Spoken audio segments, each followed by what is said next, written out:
हमारी सभी वीडियो को आप सभी का बहुत प्यार मिल रहा है, उसके लिए आप सबका बहुत-बहुत धन्यवाद। हमारे एक सीएचओ साथी की रिक्वेस्ट आई थी, जब एनक्वास का असेसमेंट होता है, तो उसमें जो रिकॉर्ड रिव्यू होता है, उसमें क्या-क्या क्वेश्चन पूछे जाते हैं, कितने डॉक्यूमेंट्स चेक किए जाते हैं। तो उसमें जनरली 78 प्रकार के डॉक्यूमेंट्स चेक किए जाते हैं। 78 में से जो 10 डॉक्यूमेंट्स चेक किए जाते हैं, उसकी वीडियो मैंने पार्ट 1 वीडियो बना दी है। पार्ट 2 वीडियो मैं आज बना रहा हूँ, जिसमें हम डिस्कस करेंगे 11 से लेकर 20 तक, टोटल 10 चेक पॉइंट डिस्कस करेंगे। तो अगर आपको हमारी वीडियो अच्छी लगे, तो हमारे चैनल को सब्सक्राइब कीजिए, वीडियो को लाइक कीजिए और शेयर कीजिए।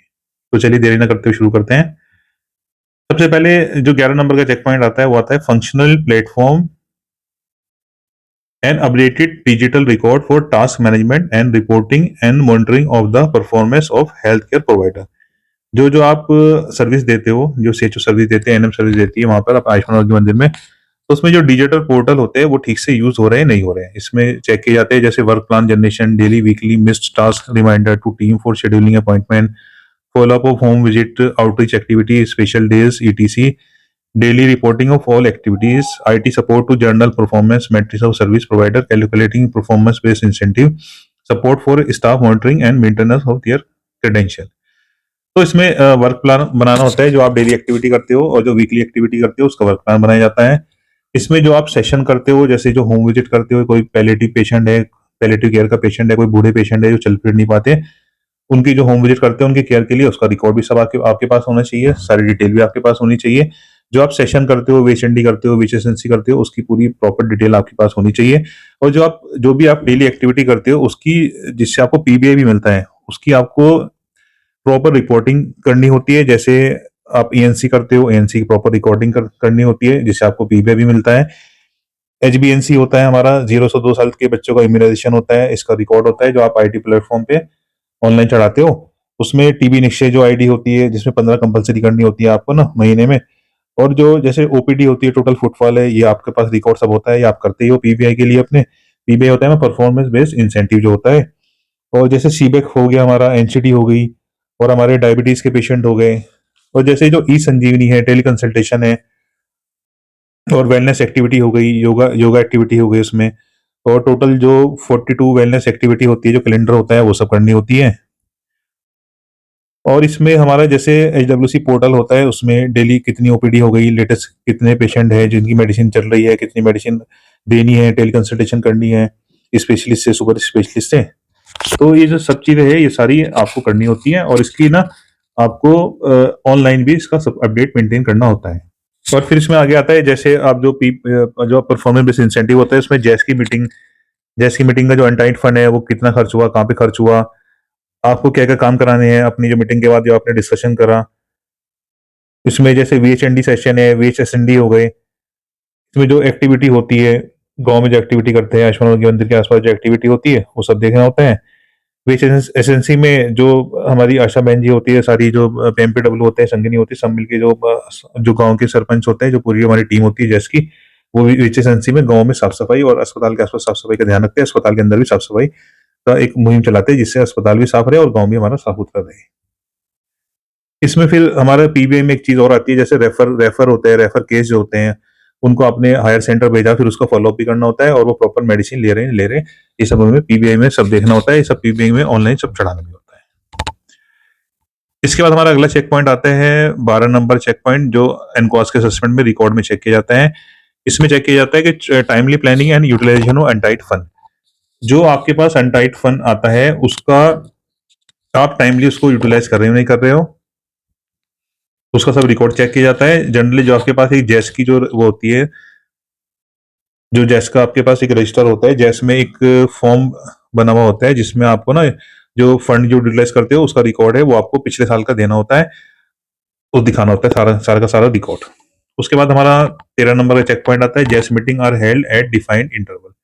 जो आपकी जनरल की समिति है, इसकी हर महीने मीटिंग करनी है, और इसके जो मिनट्स ऑफ मीटिंग है वो भी आपको रिकॉर्ड करने होते हैं, या आप अच्छे से जानते हो, आप सब लोग करते हो। उसके बाद जो अगला चेक पॉइंट आता है, वो हमारा 14 नंबर का चेक पॉइंट जो चेक किया जाता है, इसमें देखते हैं the facility establish procedure for community based monitoring of its service through social audit. अब इसमें देखते हैं जो चेक पॉइंट होता है, check social accountability mechanism are place and conduct at periodic interval. जो मीन्स ऑफ वेरिफिकेशन होता है, इसका रिकॉर्ड चेक करते हैं जो असेसर होते हैं जब इनका उसका असेसमेंट होता है। एटलीस्ट वंस इन ईयर, एक साल में एक बार होना चाहिए। Check when last social accountability assessment was undertaken, there is mechanism in place to prove the gaps, identify recommendation given by social accountability team and issued raised in public hearing. तो जो इसमें जैसे गांव के जो सम्मानित व्यक्ति होते हैं या प्रधान होते हैं वो आपका सोशल ऑडिट करते हैं आयुष्मान आरोग्य मंदिर का। इसमें देखते हैं कि भाई सीएचओ अवेलेबल है ही नहीं है, एमपीडब्ल्यू फीमेल और मेल है अवेलेबल है ही नहीं है, आशा है ही नहीं है हमारे आयुष्मान आरोग्य मंदिर में, इंफ्रास्ट्रक्चर सही से मेंटेन है, कंडीशन ऑफ बिल्डिंग ठीक है या नहीं है, पानी की व्यवस्था है या नहीं है। इसमें सारे जो आपके चेक पॉइंट होते हैं इनक्वास के कायाकल्प के, वही सब इसमें अधिकतर वो भी सब आ जाते हैं। जैसे बिजली की सप्लाई है ही नहीं है, सिटीजन चार्टर बाहर लगना ही नहीं लग रहा है। तो ये सब इसमें जो हमारा सोशल ऑडिट का फॉर्म भरा जाता है इसमें सब ये सारी चीजें इसमें देखी जाती है। जैसे सीबेक फॉर्म आप भर रहे हो नहीं भर रहे हो, हाइपरटेंशन के पेशेंट को, डायबिटीज के पेशेंट को प्रॉपर दवाई मिल पा रही नहीं मिल पा रही है। जो आपकी 14 जांचें होती है वो सब इसके अंदर देखते हैं कि वो आपके यहाँ हो रही नहीं हो रही है। जैसे आपके यहाँ हीमोग्लोबिन चेक हो रहा है नहीं हो रहा है, ब्लड शुगर चेक हो रही नहीं हो रही है, यूरिन एल्बुमिन और शुगर चेक हो रही नहीं हो रही है, वाया टेस्ट कर रहे हो नहीं कर रहे हो, एचआईवी टेस्ट हो रहा है नहीं हो रहा है, डेंगू टेस्ट हो रहा है नहीं हो रहा है, test for iodine in salt हो रहे हैं नहीं हो रहा है, test for faecal contamination chlorination आपके यहाँ हो रहा है नहीं हो रहा है, हेपेटाइटिस देखते हैं इसमें, और फाइलेरिसिस जो एंडेमिक एरिया होता है वहां पे चेक किया जाता है। तो ये सब चीजें जैसे स्पुटम फॉर एएफबी है ही नहीं है। तो ये सब चीजें अधिकतर जो सारी की सारी होती है ये सोशल ऑडिट फॉर्म में भरी जाती है, इसमें देखी जाती है। आपके आयुष्मान आरोग्य मंदिर में सारी चीजें अवेलेबल है ही नहीं है। तो इसमें जो गैप निकल के आते हैं उन गैप के ऊपर वर्क किया जाता है, उन्हें जल्दी से जल्दी क्लोज किया जाता है। तो इसका सोशल ऑडिट का फॉर्म आपके पास होना चाहिए, जिस दिन आपका असेसमेंट होता है आपको ये शो करना होता है। उसके बाद 15 नंबर का चेक पॉइंट आता है, check JAS committee has prepared action plan. इसमें gap closure plan is prepared and status is assessed at least once in a year. Check JAS committee has prepared action plan along with Ayushman Arogya Mandir. तो जो जैसे आपकी जैस की committee होती है, जन आरोग्य समिति होती है, उसमें कोई आपका गैप निकल के आया, उस गैप का आपको एक्शन प्लान बनाना होता है। एक्शन प्लान में जनरली होता है कि जैसे पहले सीरियल नंबर होता है, फिर रूट कॉज होती है, किस किस वजह से वो प्रॉब्लम आ रही है। जैसे मान लीजिए आपके हॉस्पिटल में आईसी नहीं है, अब आईसी का रूट कॉज क्या निकला, आपके पास अनटाइड फंड नहीं है। अब आप क्या करेंगे, आप एक लेटर लिखेंगे अपने सीएससी पर या अपने डिस्ट्रिक्ट पर, उनसे अनटाइड फंड की डिमांड करेंगे। जब आपके पास अनटाइड फंड आ जाएगा तो आप अपनी आईसी छपा लेंगे। तो इसमें गैप स्टेटमेंट आते हैं, गैप लिखते हैं, और गैप में आप कितने दिन में वो गैप ठीक करा लेंगे, और एक्शन टेकन आता है। इस तरह से आपका एक्शन प्लान बनता है।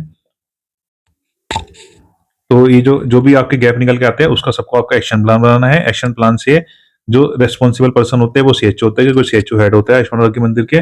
और एक्शन प्लान में हमें टाइम भी लिखना होता है कि एक हफ्ते में पूरा करा लेंगे कोई भी काम है, या फिर 10 दिन में पूरा करा लेंगे, 15 दिन में पूरा करा लेंगे। तो इस तरह से हमारा एक्शन प्लान बनता है। एक्शन प्लान की मैं आपको और डिटेल बता देता हूँ। जैसे कोई भी हमारा गैप निकल गया है, मान लीजिए आईसी, जैसे मैंने आपको समझाया आईसी नहीं है, तो आईसी का आप देखिए भाई गैप स्टेटमेंट क्या हो गया कि IC was not available in Ayushman Arogya Mandir. तो इसमें आप रूट कॉज क्या निकला, अनटाइड फंड नहीं था। Action to be taken, action क्या टेकन करेंगे आप लेटर लिखोगे सीएससी पर या डिस्ट्रिक्ट पे लेटर लिखोगे। तो जब एक्शन किया आपने, आपका गैप क्लोज हो गया, वहां से पैसे मिल गए, आपने जो है आईसी छपवा ली। तो ये आप इसको एक हफ्ते में पूरा कर लीजिए, 10 दिन में पूरा कर लीजिए। उसके बाद हमारा अगला चेक पॉइंट आता है, check health promotion campaign are conducted as per planning. Here the Ayushman Arogya Mandir facility planning and implementation of health promotion and disease prevention activity through community level intervention। इसमें क्या करना होता है आपको, check number of health promotion campaign conducted out of plan in proceeding quarter. इसमें जो आपका wellness activity का जो कैलेंडर होता है उसमें जो जो आप एक्टिविटी करते हो, महीने में जितनी एक्टिविटी होती है सारी की सारी एक्टिविटी करनी होती है। इससे आपको पीवीआई में भी हेल्प मिलती है, आपको पूरे उसमें पीवीआई का पैसा भी मिलता है। इसके बाद अगला चेक पॉइंट आता है 17 number, check annual calendar is prepared for monthly campaign based on situation analysis. ये मैंने आपको बताया, जैसे आपका जो वेलनेस एक्टिविटी जो होती है इसमें जो जो आपको महीने में जो जो एक्टिविटी करनी होती है वो सारी आती है। जैसे आप वॉश करते हो, ईट ट्राई करते हो, ईट सेफ करते हो, न्यूट्रिशन स्क्रीनिंग करते हो, सब्सटेंस एब्यूज की अपना करते हो कैंपेन, पॉल्यूशन करते हो, केस डिटेक्शन करते हो, एनसीडी का, सीडी का, चाइल्डहुड इलनेस का करते हो, डायरी का करते हो, निमोनिया का, prevention of childhood marriage and gender based violence. तो ये सब चीजें एक्टिविटी होती है, सारी एक्टिविटी आपको करानी होती है अपने आयुष्मान आरोग्य मंदिर में। इसके बाद अगला चेक पॉइंट आता है 18, any positive report of notifiable disease is intimated to designated authorities. अगर आपके आयुष्मान आरोग्य मंदिर के आसपास गांव में कोई नोटिफिएबल डिसीज जैसे डेंगू, मलेरिया कुछ निकल के आता है, तो आपको उसको हायर अथॉरिटी को इन्फॉर्म करना होता है, और उसका रिकॉर्ड भी आपके पास मेंटेन होना चाहिए। उसके बाद हमारा अगला चेक पॉइंट आता है 1900 check point, the authorisation for biomedical waste management and latest copy of regulation is available. अब जनरली क्या होता है, जो हमारे आयुष्मान आरोग्य मंदिर होते हैं उसमें हमारा वैसे तो एनओसी होनी चाहिए पोल्यूशन कंट्रोल बोर्ड से, अगर एनओसी नहीं है आपके पास तो आपके पास एक एमओयू होनी चाहिए सीएससी से। एमओयू होता है मेमोरेंडम ऑफ अंडरस्टैंडिंग। सीएससी के पास एनओसी होनी चाहिए पोल्यूशन कंट्रोल बोर्ड से। तो जो भी आपके वेस्ट हैंडलर है, जैसे सिनर्जी बायोमेडिकल वेस्ट से जो भी आते हैं, उनकी जो गाड़ी है आपके आयुष्मान आरोग्य मंदिर में हर दूसरे दिन आएगी, और जो भी बायोमेडिकल वेस्ट होगा वो उसको लेके जाएंगे वहां से आपके आयुष्मान आरोग्य मंदिर से। उसके बाद हमारा आज का वीडियो का लास्ट चेक पॉइंट है, पार्ट 2 वीडियो का रिकॉर्ड रिव्यू में। Facility provide follow up and reassessment for cases under communicable and non communicable disease. अब जो भी कम्युनिकेबल और नॉन कम्युनिकेबल डिसीज होती है, नॉन कम्युनिकेबल में जैसे आपकी BP, sugar, mental mental health जो इलनेस होती है, जैसे डिप्रेशन वगैरह होता है, कैंसर होते हैं, ये नॉन कम्युनिकेबल हो गए। कम्युनिकेबल में जैसे डेंगू, मलेरिया है, तो आपको उन जो वो पेशेंट होते हैं उन सबका असेसमेंट करना होता है, रीअसेसमेंट करना होता है। अगर वो ज्यादा सीख है तो उन्हें हायर सेंटर पे रेफर करना होता है, और उनका फॉलोअप भी आपको करना होता है, जिससे उनको प्रॉपर ट्रीटमेंट मिल सके और उनके जल्दी से जल्दी वो सब लोग ठीक हो जाए। तो आज मैंने आपसे डिस्कस करे टोटल 10 चेक पॉइंट, 11 से लेके 20 तक।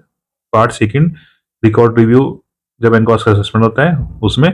अगर आपको हमारी वीडियो अच्छी लगे तो हमारे चैनल को सब्सक्राइब कीजिए, वीडियो को लाइक कीजिए और शेयर कीजिए। सभी को मेरा धन्यवाद।